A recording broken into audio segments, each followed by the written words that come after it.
she knew that if you went to school, you will have some means to support yourself if life showed up, which life does, right? Right, on their own terms. And so we have a saying, if you say, estudie para que sea alguien algún día, like study so that you can be someone one day. And I did. This is a podcast called Walk, Talk, Listen. An attempt to connect people and make this world a bit better by sharing opinions and experiences based on the belief that everyone's perspective is true, albeit partial. My name is Maurice Blom, and I would like to welcome you to yet another episode of Walk, Talk, Listen.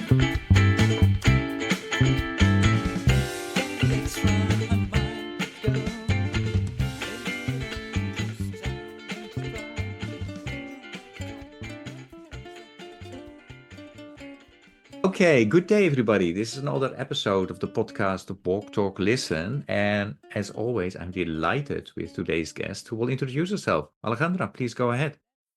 Hi, Maurice. Thank you for the invitation. My name is Alejandra Schrader, and I am a plant-based nutrition certified chef. I'm an author, an entrepreneur, food TV personality, and also an activist. And I'm based in Los Angeles, California. Yeah. And we met with each other for the first time in New York last week, I think. This is 2 weeks ago. I don't know exactly. Where I listened to your presentation, and then I found out that you had written a book. So I'm so delighted to be able to speak with you today. What the listeners know, what I always try to do, Alejandra, is go back to the roots. You live in Los Angeles now, but that's not where you were born and you were raised. So can you tell us a bit about it? Yes, I am a true citizen of the world. I was born here in the States, actually. I was Oh, born you in were? Chicago, Okay. Illinois. Most people don't know that, and my accent doesn't make it easy to guess either. During the nationalization of the oil industry in Venezuela, the place I call home, they sent a large number of professionals to get trained here in America before they went back home and they took over the industry, which at the time in the 70s, it had been managed by American oil companies. And so it was really a shot of luck or a God that allowed me to be born in this country, even though before I was a year old, my parents already returned to Venezuela. And so I was raised in Caracas, the capital of the country. We did not have the financial means to visit America.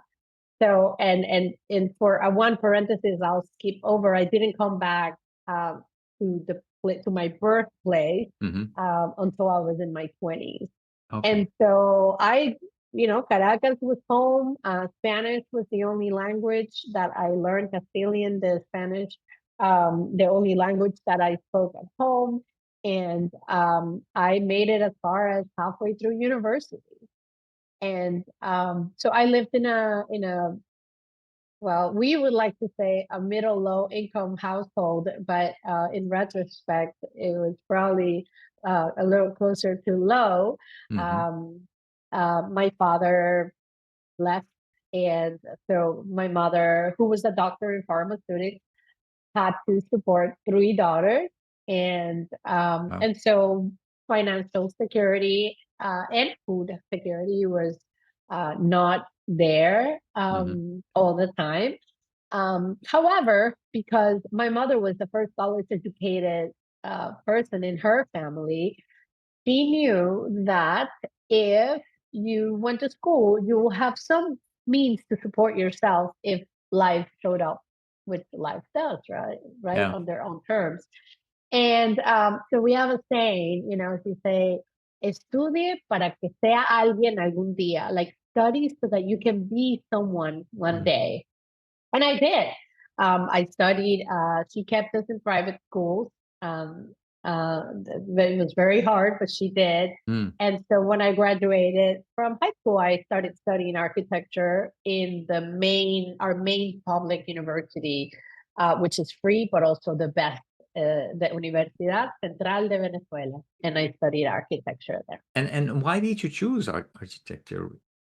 Architecture had always been that one thing I wanted to be.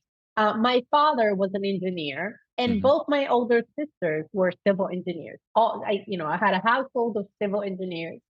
And I had been to construction sites. The few years that my father did stick around, I had access to go into construction sites, and I was fascinated by that. I was that kid playing Legos, but I loved the design aspect. Like I wanted to create. I didn't want it to build. I wanted to design.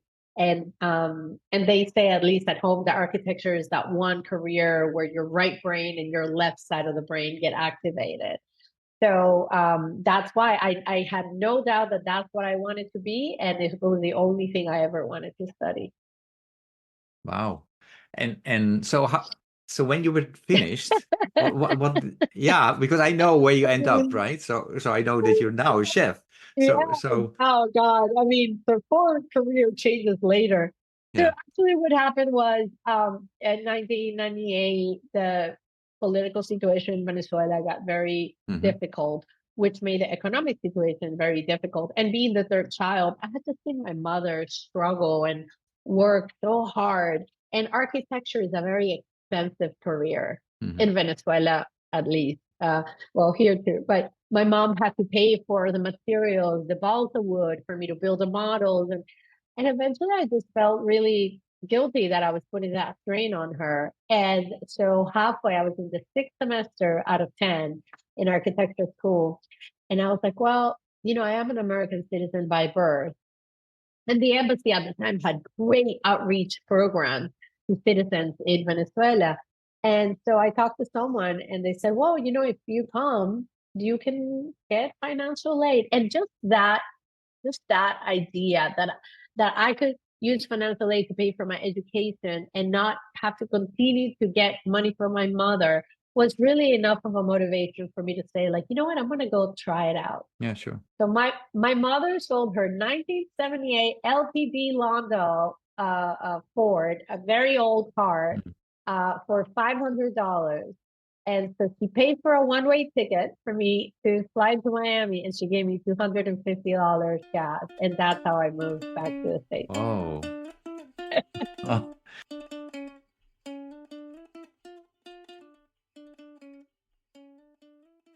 But your other two sisters stayed in Venezuela.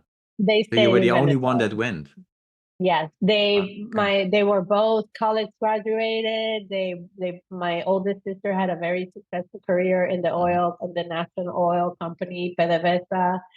And I was the only one, like I was the last one. And so I think I would have done so many things differently. It's just what you don't know, you don't know. And I had to learn English before I could finish university.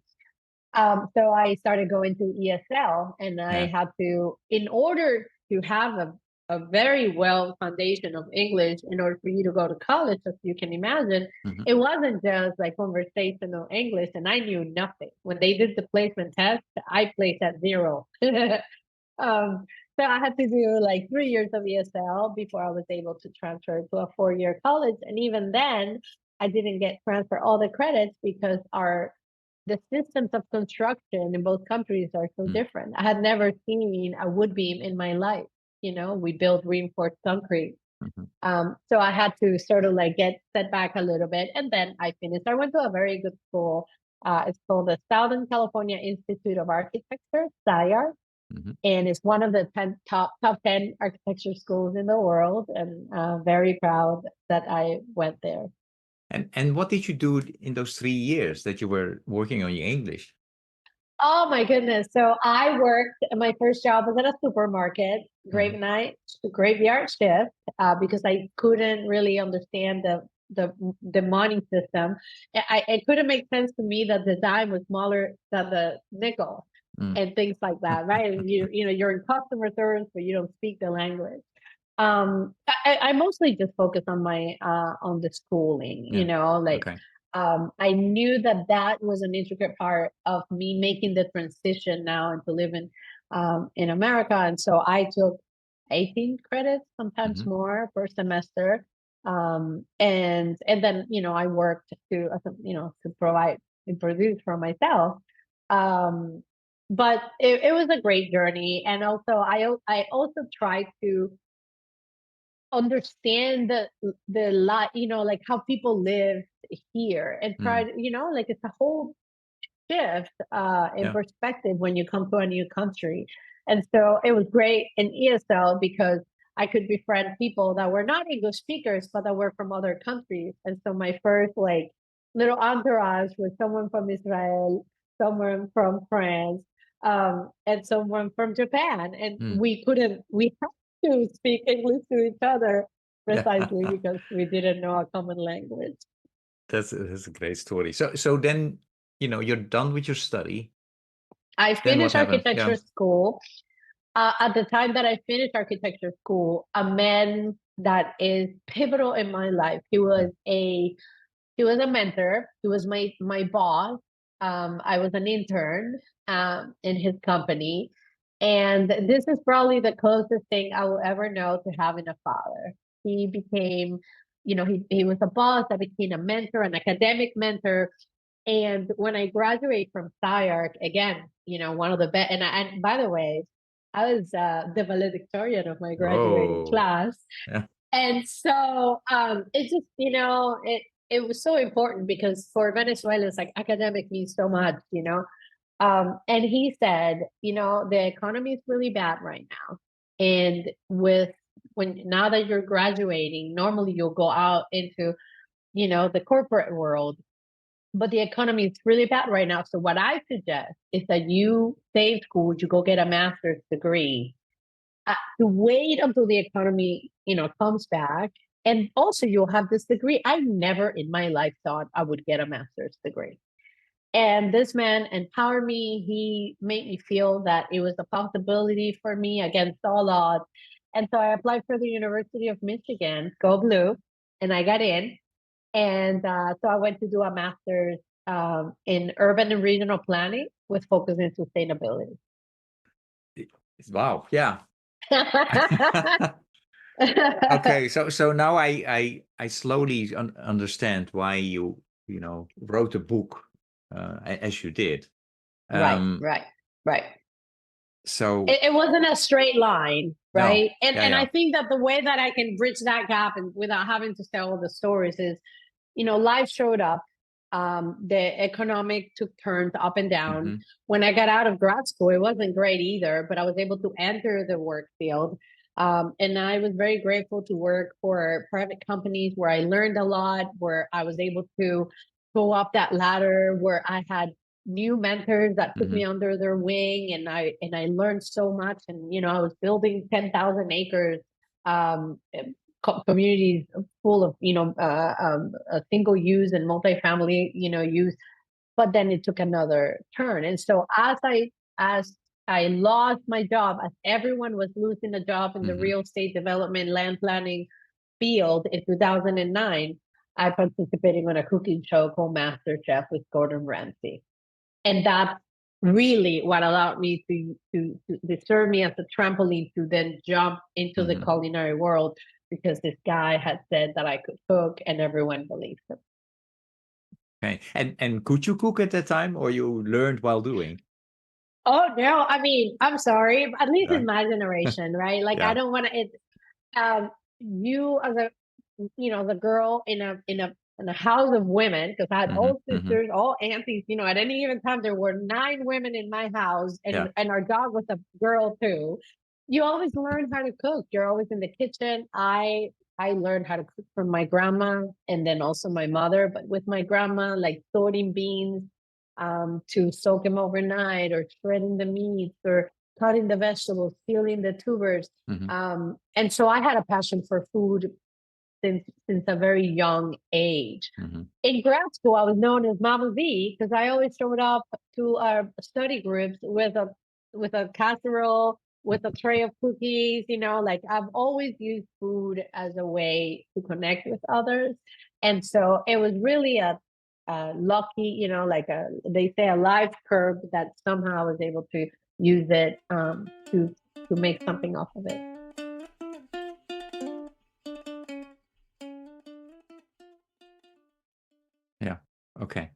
I would like to take the jump then to the low carbon cookbook that you wrote. Yeah, you wrote it after the show or I during, did many or years, yeah. 10 years Oh, after 10. the show. Okay. Yeah, yeah. Okay. And so another testament, right? That this is something that was always in my head. Sustainability, despite all my career changes from architecture to urban planning, now I go into cooking. The one common denominator that I've always had is how our actions impact the land that we stand on, and specifically Mother Earth, right? I have such respect for Mother Earth and the planet that we live in. And so it was only normal that when I started cooking, I brought that foundation with me of, being sustainability minded. And so because not everyone, and especially 10, 12 years ago, no one really was talking about food waste or the kind of food that we eat or biodiversity. As long as you put a plate of delicious food in front of someone, which usually had more than half the plate being a cut of meat, no one really cared about these things. But because food insecurity is part of my story, I do. I care. I care about where, first of all, having the food, having access and to the food, and that the food is affordable. But also, how are we? How are we not like bringing these ingredients that Mother Earth is plentifully plentifully providing for us? How are we not putting these on our plate? And so here's what happened. I had gone to many publishers with my idea, and no one was really buying my book, the idea or the concept of my book. I wrote a beautiful proposal. It was 56 pages long with sample chapters, and no one was going for it. I had meetings, I was closed, I never sold it. And then COVID hit. And then we finally had like a tangible evidence that the food that we put in our mouths has an effect. And it could be an effect on humans, planetary health, right? And so that conversation started to become a little more normalized. And it was in July of 2020 that I finally got a publisher to understand the value of my idea.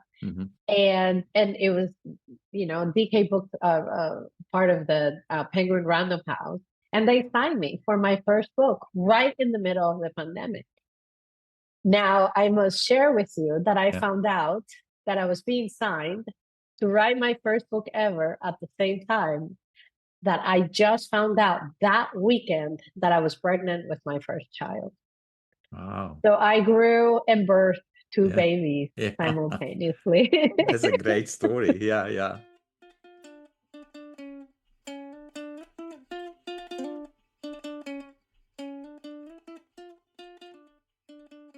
Yeah, tell us, because I started reading it, and what I find fascinating about this cookbook is that it is much more than, just a regular book with recipes. No, you clearly have a message for the reader. It's educational. Tell maybe in your own words what you hope this book will do. You first of all might see that the book title on the book, it says the Low Carbon Cookbook. But if you were to go buy it, it is listed as the Low Carbon Cookbook and Action Plan. The reason why sometimes the covers get designed before the book is finished, and by the time the book was finished and having about 1/4 of the book being more like that textbook, data with actionable steps on how to minimize our own carbon footprint, the publisher became more and more interested in extending that name, as in to let people know that not just you have 140 plus sustainable recipes, but there's also the data and the science behind why do we or should we eat this way. For me, that was also very important because my cookbook is very specific. Yes, of course, you can go and buy a can of coconut milk to add to your curry recipe, but especially at a time where COVID hits and, like we were having food supply issues. It was really a time where we started to understand how fragile our food systems were. I posed the question like, well, what if, yes, someone can go and buy the can of coconut milk, but what if I show someone how to make it at home, how to make coconut cream at home? And so if I'm going to tell you that you have to eat a wide variety of vegetables and make things from scratch and minimize your carbon footprint, not just by what you eat, but how you cook it, how you store it, how much or how little that you waste, I need to tell people why that's important. And I'm very fortunate that at that time, I had already started being involved with some science-based, organizations. Yeah. At that time, it was the Eat Lancet report, where I'm working side by side with scientists that are telling me, these are the facts. This is the data, and how can you can unlearn what you've seen. And I wanted to make this data digestible, so to speak, for people. Because the moment that I saw that data, the moment that I understood that, this was one scary data fact. By the time I wrote the book, it was about 26% of all greenhouse gas generation in our world came from food production, food consumption. By the time the book was published, that data had already increased to 34%, over 1/3 in a 1.5-year time. These facts for me are alarming, but also it means that us as individuals, as consumers, as home cooks, as people that eat, we have a lot of power in our hands to make a difference. Wow. No, and it's really well done. Clearly written, explained, and yeah. I mean, when you go through the book, you understand, and you get also, at least what happened with me, you get motivated in terms of, oh yeah, so because Alejandra, what I often talk about with my guests is, many of us know that we have set a lot of challenges, but we feel overwhelmed. Where Yeah. do we start? And I think for many, I have to admit, I'm more an eater than a cook person, but many a cook. So it's something that's doable, and to make to start changing your own behavior, and then inspiring the rest as well. So that's wonderful. Yeah. So yeah, tell us. So what is happening with the book now? Because you're still speaking a lot about it. What is happening with you? Yeah. Right. And I think the book, has always been relevant. I just don't think that out there people were ready to understand really the daunting effects of food. So some people like to say that my book was ahead of its time, and so the book is still relevant. The book is being still talked about, thankfully. And the more data that comes out, the more that it corroborates not just what I talk about, but the intention, which is like, I just want to help get people excited about eating plants. I don't think that there's one specific diet that is what's going to save the world. I'm saying, you're an omnivore. Are you a pescatarian? Are you a lacto-ovo vegetarian? Great. Eat more vegetables. Put more colorful vegetables on your plate. Eat vegetables that you normally don't cook with, so that you can help promote the biodiversity. Be mindful of how you discard or use, hopefully the latter, those peels that you're getting, once you prepare your veggies, or the carrot greens, or the radish greens, or the papaya seeds. Like, let's have that conversation. Let's normalize food waste.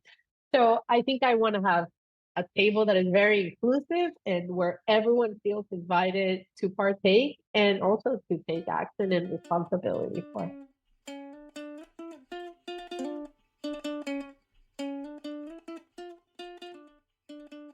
I mean, two things happened last week when I met you. Is, first of all, I was exposed to your food, which I went 3 or 4 times to your dessert. That was so good. And then I heard you speak, and yeah, so so clear and something. Oh, it's this is doable. This is great, and because I also had eaten your food, then you also know, okay, and it still tastes good. It looks good and it tastes good, Right. right? It's Right. something you mentioned last week to me. You want it to be nutritious and delicious. Yes. Yeah. Food has to be delicious. Otherwise, it doesn't matter how Oh. sustainable it is or how healthy. People are not going to go for it. So Hmm. it has to be delicious first. But I wanna go back for a moment to what Hmm. you talked about the Sustainable Development Goals. Um, I am a true believer. I'm a big fan Hmm. of the SDGs. In fact, I'm an ambassador for Sustainable Development 2, Sustainable Hmm. Development Goal number 2, Yeah. um, and like zero hunger. For those that are not familiar, I have also advocated heavily for Sustainable Development 1, but I think that food is linked to all 17 of them. I think that whether we're talking about responsible consumption or food is somehow linked to all of our sustainable development goals. And so, as it touches so many of them, if we take an individual action and a personal accountability to make a difference, we can change and contribute to the achievement of all of them. That's number one. Number two is people often think like, there's not enough that I can do to make a difference. Or yeah, like I'm green. I'm a little more sustainable. I started using plastic paper straws instead of plastic. It's great, but it's just not enough. So making small changes in our homes, in our daily lives, it could have a big impact as part of a collective effort. In Venezuela, we have a saying that if everyone contributes a small grain of sand, like you can build a mountain. And I think putting that idea in people's heads hopefully will inspire them and empower them um, to just start making small changes. No one's, asking you to, you know, fast for 3 days. We're just saying, eat more vegetables, be more Hmm. Hmm. mindful of the food that you waste. Hopefully, reduce your red meat intake somewhat, especially that one, like 50%, and eat other proteins. If protein is what you want to, animal protein is what you want to eat. Hmm. I really love that you continue to piggyback on the Sustainable Development Goals, because that's also very important to me. What I always say, yes, they are not perfect, but it's what we discuss together and what we have. Um, so I'm really happy that you lifted it up, and yes, SDD2 is also important for me. I mean, I told you that this particular podcast is a spin-off of my 100-mile walk, which I started in 2012, where I try to raise money and awareness around hunger, poverty, SDG1, as well as injustice. So I really appreciate what you said. Alejandra, I don't know if you're familiar with the inner development goals, but I would like to talk a bit about that, because you know that we are on average only at 15% or something around in reaching the SDGs, and we are in 2024, and we have 6 years more to go, right? And a growing group of people around the world is saying, one of the reasons that we are failing or not making the progress that we need to make are because, okay, the SDGs focus on systems and processes that need to change. But what we are forgetting is that we need to work on the ability, skills, and knowledge as an individuals and as a community to, to work on those system changes. So they did a survey and they came up with 5 inner development goals. And the first a goal is being, thinking, relating, collaborating, and acting. So 5 goals. Um, when you, I don't know. So I have 2 questions maybe around it. One is, have you heard about the inner development goals? And and if not, it doesn't matter. But if you hear that, being, thinking, relating, collaborating, and acting, working on things like empathy, critical thinking, are Mm. really important when we want to achieve those SDGs. Yeah, but what is your reply? Yeah. Okay. So the honest truth is, I had not heard about them. but I did I did see a link related to your podcast, and so I quickly linked into it. And they're great. And in a very personal note, until I was willing and able to look within, and to have a better connection with myself, with myself as an individual, with my brain, my spirit, I really wasn't able to develop some of the skills you talked about, like empathy or relatability or connection.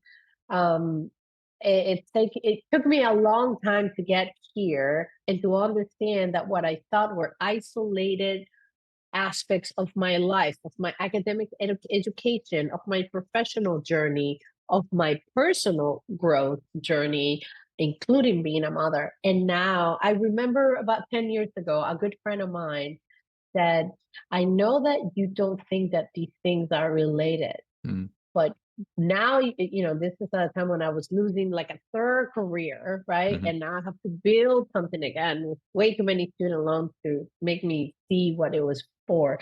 And he said, but right when you feel like your life is falling apart, your life is coming back together.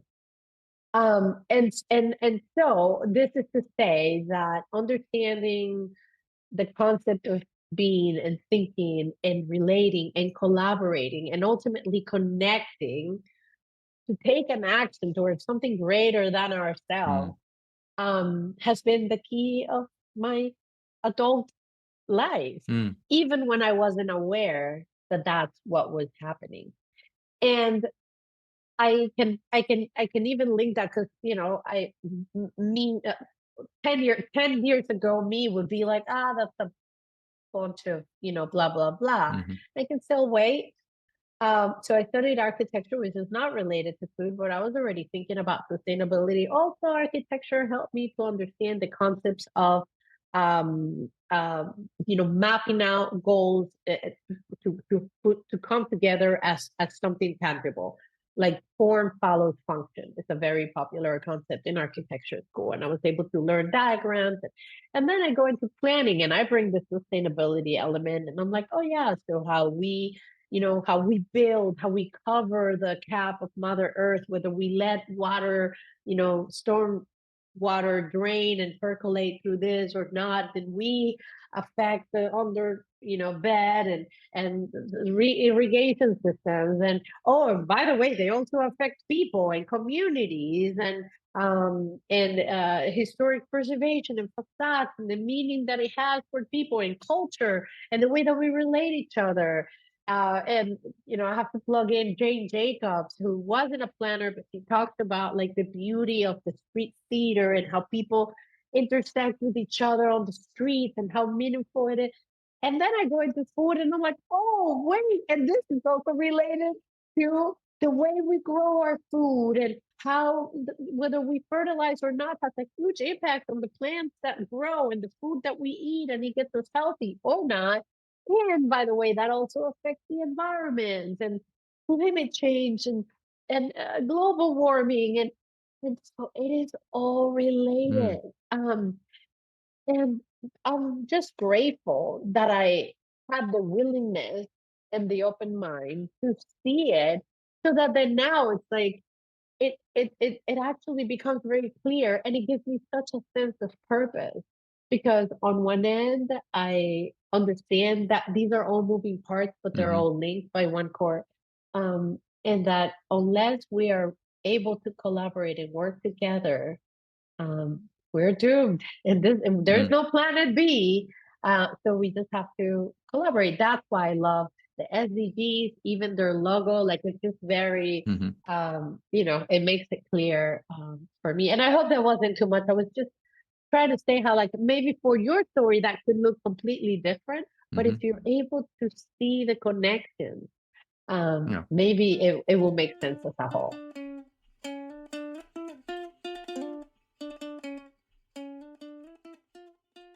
I do think that we should have realized, and I think we did realize, especially during COVID, that that we are all interconnected.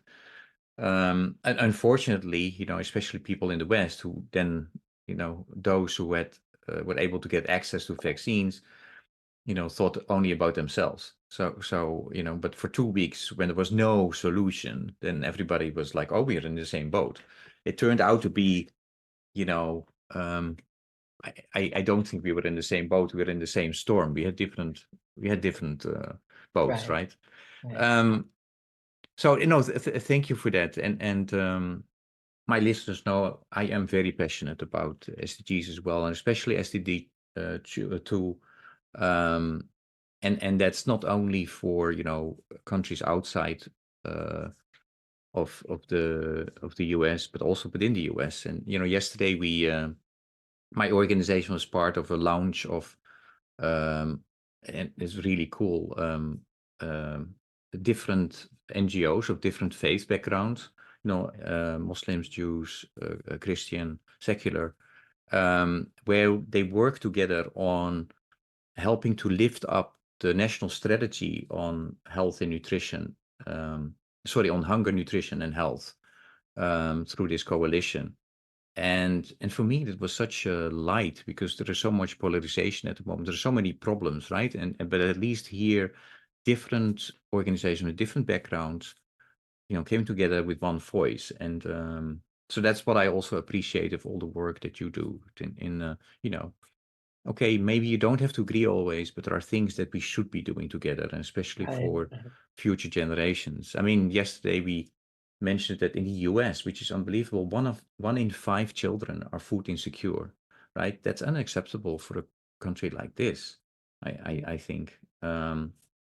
So, and we're not even talking about, nutrition, where you always, we talked about school, school feeding, and children learning to eat nutritious food, right? Yeah. Because they Yeah. tend to be like sweets.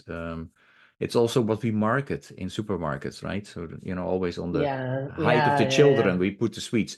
Tell a bit about how you are trying to tackle that with your own son. Yeah. Yeah. Well, I mean, yeah.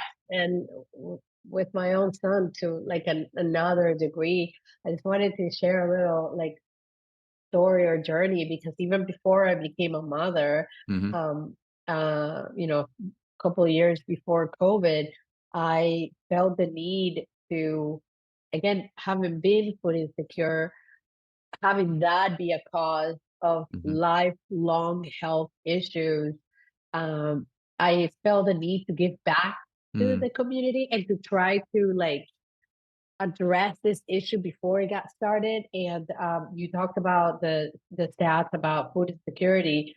At least in the county of Los Angeles, where I live, 1 in 4 Latino children are diagnosed with type 2 diabetes before the age of 8. And so now anytime something is like frustrating or alarming, I said, well, I have to take action. And so what I Mm-hmm. did is I started seeking partners. Eventually, I was very grateful to find the support of local Whole Foods market. And I started going to community centers in my area and teaching free cooking classes for little children. And so I Mm-hmm. would bring these ingredients. It was sad to say, okay, what is this? And it was a pear, and have little kids like scratch their heads because they had no idea what that was. Um, and so to understand, like, I need to expose these children to the variety of food and fruits and vegetables. And yeah, they were young. They were usually between 6 and 9. So I couldn't really put a stove in front of them. But I was like, how about we make healthy snacks? And so I would make like rice cakes, and instead of using refined sugars and jams, I would use like raw honey, or some healthy nut butter for those that were able to eat them, and maybe some berries. And so they'll make this beautiful little like tart for like an after school snack. And now they're also learning how to make food themselves. And so it's a great skill to have. And it was so sweet and so rewarding to see their little faces of like, how good is this? Um, and so like understanding that a lot of times it's access or lack of access, but Mm-hmm. also simply, you don't know what you don't know. Um, when it comes to my son, I was so mindful, as an older mother, and I'm just so grateful that I had the opportunity to breastfeed at my age. I birthed him when I was 47. Mm. That was a miracle on its own, but that I was able to breastfeed him. I've always cherished that opportunity because I knew how important it would be as a foundation of his nutrition, and health journey. And I'm just really mindful of what I put in front of him, like, oh, that child did not even know what sugar was until he started going to preschool. And Mm. sure enough, it's a comedic thing. The first picture that I get back from his preschool after he had never tasted sugar is a picture of him like going face first into a cupcake and like, the frosting is Mhm. all over his face. And I was like, no. I had made him a watermelon cake for his first birthday. I don't know if you know what that is, but it was beautiful. It Yeah, was made yeah. out of watermelon. Mhm. So I now also understand that there's somewhat of a balance that, that is the exception. The rule is how I feed him at home. And this morning I made him, he just turned 3. Mm. So Congratulations. Yeah. thank you. I made him a dino smoothie, and is a smoothie that I put spinach, probiotic yogurt, blueberries, blackberries, a little bit of banana, some mango, chia seeds, flax seeds, hemp seeds, and it turns into this greenish, dino Mhm. smoothie. And as he drinks and just thinking this is yummy, sweet treat, I just know that it's nourishing his body and his Mhm. brain and his development. And that just really fills me with gratitude because I have access to that now. Yeah, yeah. That's great. Yeah, you explained that last time to me about the pancakes as well. It's awesome. I mean, I'm not complaining about the food that I took, uh, when I was going to school, but it sounds awesome to have you as the mom and the chef. So, um, hey, Alejandra, I always have a couple of questions that I would like to ask. Yeah. That I would also ask if we would really walk in person with each other. Would walk Yeah. together the 15 to 20 miles per day to reach the 100-mile. So when I walk, then I often talk with, if I'm accompanied by somebody else, about why am I walking? What is life about, right? And then there is often a discussion about religion and spirituality, and then we talk about the youth. So yeah, I'm just fascinated by hearing from people. What do you see happening in your community with youth and religion and spirituality? Because some people are saying, oh, these younger generation not going to church anymore, they're not spiritual. Others say no, they might not be religious, but they're still spiritual. Depends also on which country where so, but what do you see in Los Angeles, in your community, happening with Right. youth and spirituality? Right. And I think I should sort of like clarify that my current community Mm-hmm. is, a lot of people my age probably have children in high school and such, but my immediate community really is parents of young Yeah, children. sure. And so my response will be skewed because, we're dealing with, the three, maybe I have got children that are, 8 or 9. Mm-hmm. So it's a little bit younger maybe than what you normally talk about. Um, I and on a very personal note, I grew up very religious, yet now I identify as a very spiritual person as opposed to someone that is involved with a particular Mm-hmm. religion. And I had to go through a journey of like extreme darkness and need and desperation to seek out that connection again, going back to the Mm. connection to a higher power, which now sets me on a place where I am connected. I am connected Mm. to a power greater than me, and I believe in the divine interventions that opens me up to. And because I've seen the light and the darkness, it's so important for me that my son grows up knowing that there is something that is, divine and protecting us and guiding us. Because as an older mother, I can only hope that I am in his life for many years to come. But if I'm ever not in this plane, I want him to have that as a resource for life, because I know that in the darkest times for me, if I hadn't had hope, which now I can look back and call it faith, but I didn't know that. I may have not made it. So, in my immediate community, there's this strong belief that, that the community element is tied up to a spirituality, and so my child has godparents, and I know that they will care for him as I do.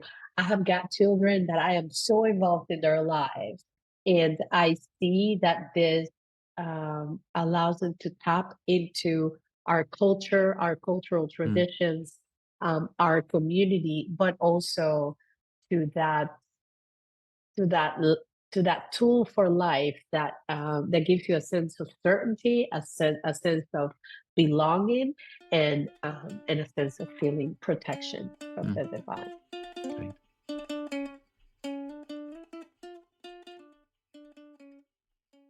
No, that's beautiful, and thank you for sharing that.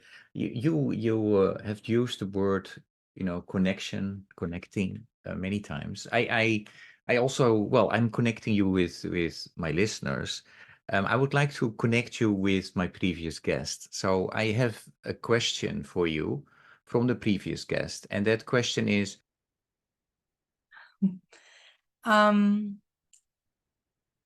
if you could do a little elevator pitch on what your legacy for the world would be in a sentence, what would it be? Ooh, I'm a woman of many words. So one sentence. I think to that I would answer that I want to be remembered by my passion for sustainability and the determination to help deliver better food systems for all. I would want to be also like the inspiration for some people to cook in a way that it's healthy for them, but also for the planet. your question for the next guest.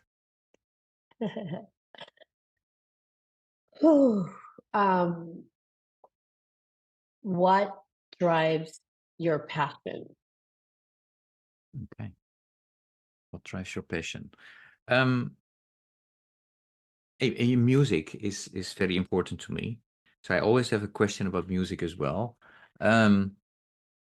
If I ask you to mention a song or a piece of music that embodies, for the big part, what you are about, which song or piece of music would that be, and why? Oh my goodness. Well, you know what? This will bring me back to my roots.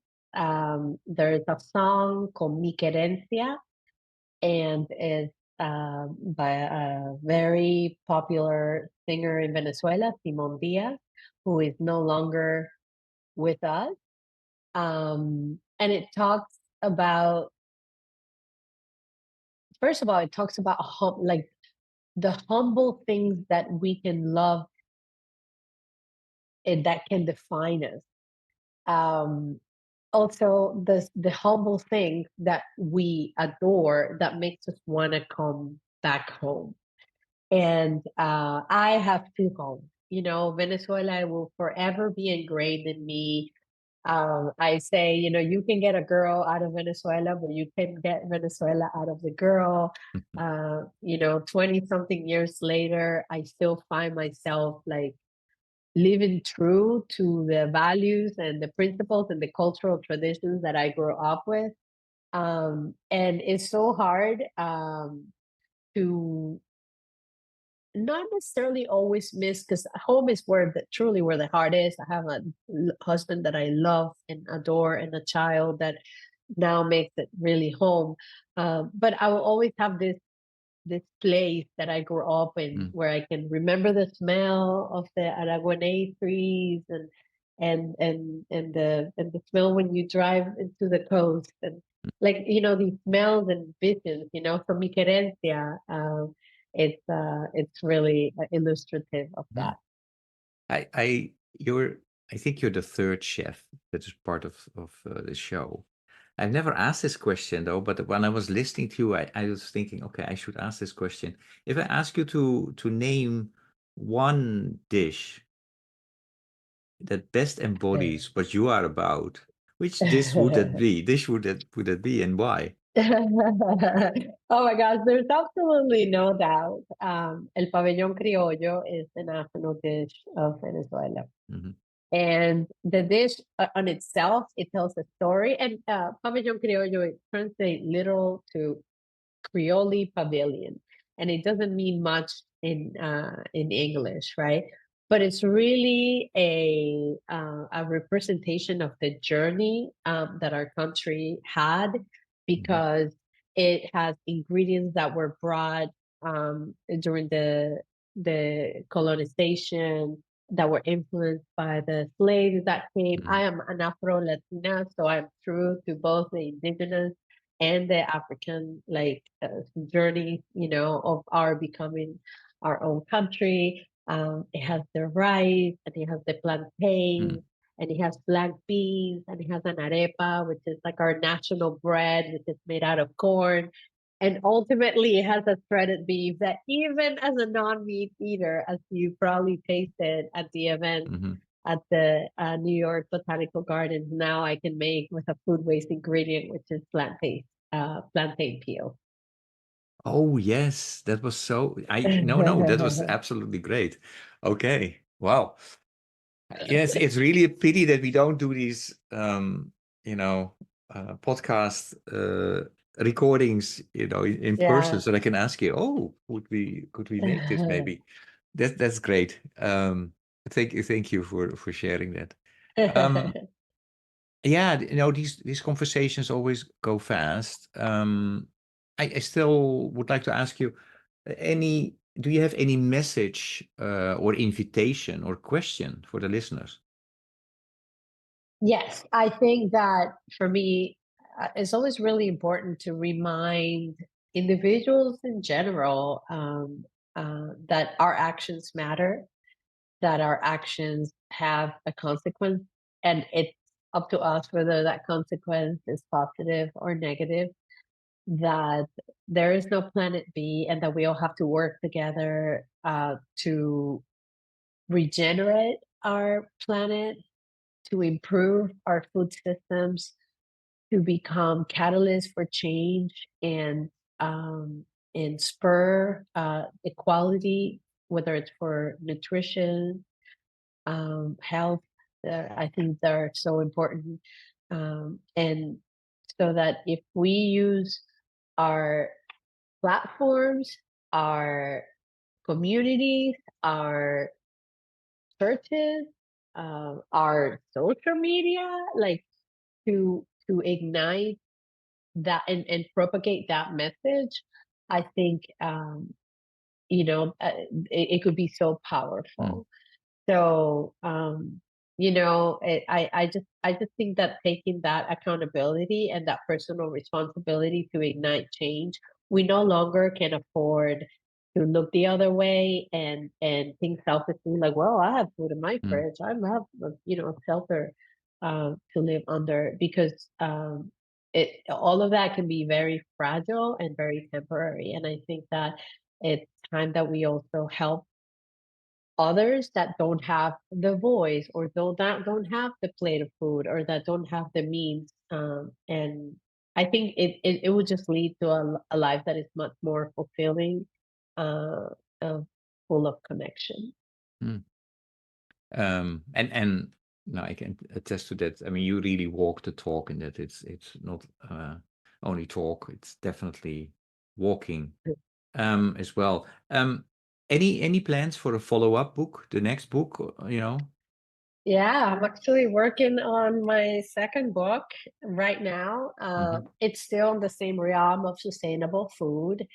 I am just excited to venture out with even, newer ingredients, always trying to get people excited to try something that they haven't tried before. Also to connect with other cultural culinary traditions for the sake of inclusiveness. And and this is very linked to, I have an upcoming TED Talk early this August, and it's exciting. all related to sustainable food. And just to I think it's important for me to make people understand that we don't, that the change doesn't have to be life changing, that we can make small changes in our daily life, and that can have a huge impact. And a lot of times people are like, okay, but what is that? And so, giving people like actionable items and few ideas that they can implement at home. Yeah. Great. We are looking forward to the book as well as to the TED Talk. Yeah, and any question that I should have asked but did not ask before we close? I think you asked a lot of really good questions.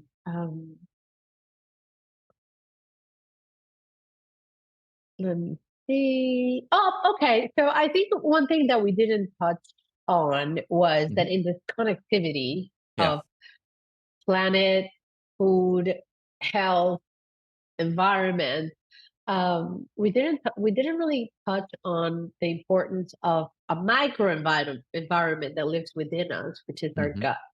So that's a huge part of my focus. Probably the reason why there's no refined sugars on my book, because I am a mental health patient myself, and I want to normalize this stigma associated with mental health.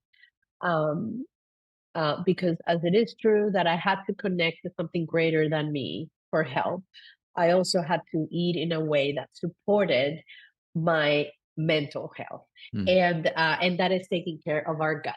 So our gut, our intestine, and some people call it our second brain. We need to feed the good bacteria, and that means eating a lot of fibers and eating the rainbow, eating as many different colors from what Mother Earth has to offer us, from vegetables, fruits, seeds, nuts, algae, mushrooms, and fungi, especially legumes, beans, lentils, carob, tamarind, so many amazing ingredients, part of the legumes.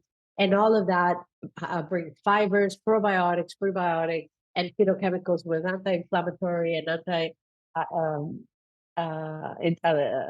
inflammatory and antioxidant properties, which help our gut become healthier, and that has a huge impact on our mental health. So yet another link to the connection, because then I would say this is like the closing statement, right? Like the same food that is good for our health, for the planet and climate change, for biodiversity, for the livelihoods of the people that work the land, is also good for our mental health. And so it is all connected. Right. Yeah, I would like to thank you for sharing your experiences, your wisdom, awesome suggestions and how to improve our diet and contribute to making this world a bit better, a lot better. So yeah, thank you for everything you do. And Thank you. Right.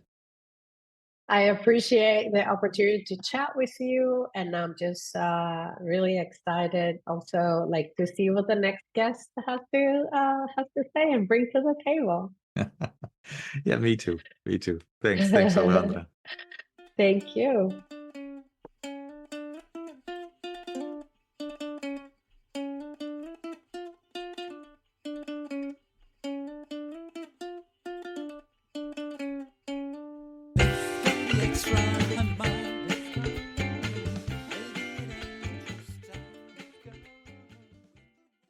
Thank you for listening to Walk, Talk, Listen. Please check us out on 100mile.org or follow us on Facebook or Instagram.